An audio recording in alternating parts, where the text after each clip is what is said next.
The price of potato is very high in the capital Dhaka. At present, it is being sold at Taka 60 to Taka 70 per kg in the city markets amid inclement weather.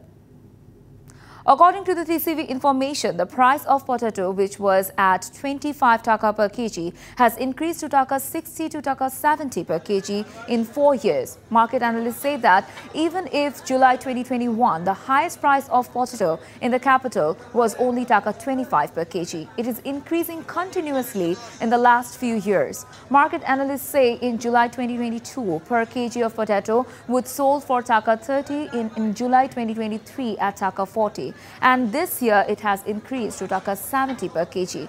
The market analysts also said that the commoners are now in great trouble as the price of all essentials are being sold at higher price.